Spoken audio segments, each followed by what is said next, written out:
This is how you launch control your father's wagon.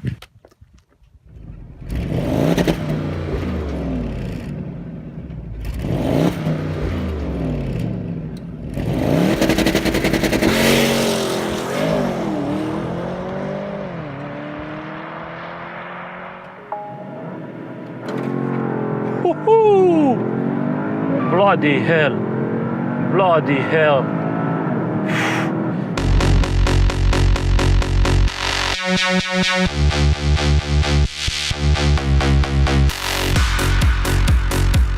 Hi everybody, this is Chudo from Drive Mag, and today I'm having a blast with the Porsche Panamera Sport Turismo because I was lucky enough to get the turbo model. Now, turbo means 550 horsepower coming from a 4-liter V8 bi-turbo engine and 770 Newton meters.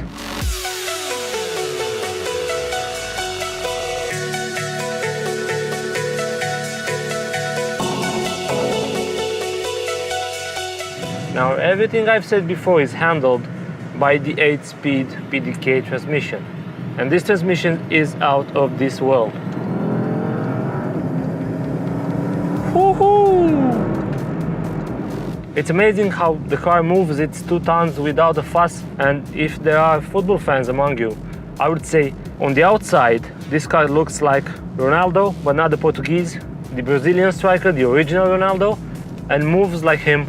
You wouldn't think such a curvaceous body, heavy body, can move with this kind of agility. It's quite impressive.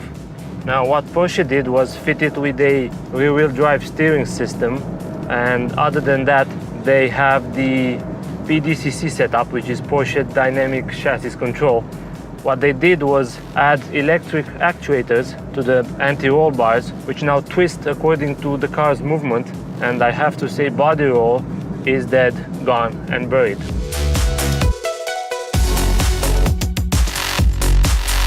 Now, you might be wondering what makes the Sport Turismo special. Well, besides the augmented curvaceous rear end, you get a boot that's 20 liters larger than a regular Panamera and has a lower loading lip.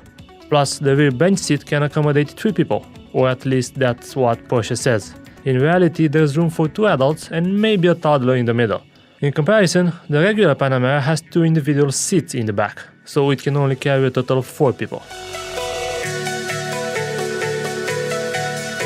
The main idea behind the new cockpit is that the driver is able to access information both when the car is moving or when it's not. So, you have 2 screens on either side of the analog RPM meter, which you can manage by these little balls on the steering wheel. And they display information from, I don't know, tire pressure, trip info, vehicle info. They even show you how torque is being distributed between the 2 axles. And again, you can set speed limits and get info from the navigation system. So we have 2 screens here and a third one on the center console, a 12.3-inch tablet-like display, which gives you a better view of the car's functions, and this one is better used while the car is not moving. The only thing with this type of car is that it kind of isolates you a lot from what's happening around, which means you're going faster but you're feeling it like you're going slower than what the speedometer says.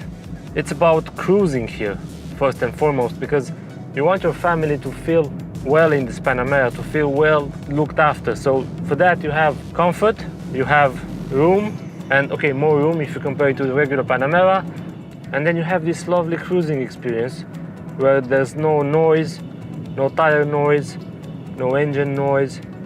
If you sit in the back and the car is in sport mode or sport plus, you will hear the exhaust growling, and I don't think that would bother you that much, really.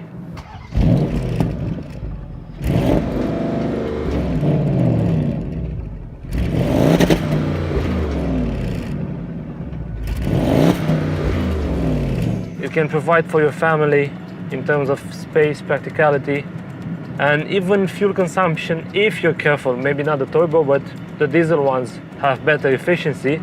And it can also provide for you, for those moments when you want to feel you bought a Porsche and you say, all right, my family is safe home, I can go and enjoy some snaky roads, amazing. Ask me now if I would want one over an SUV. Hell yeah.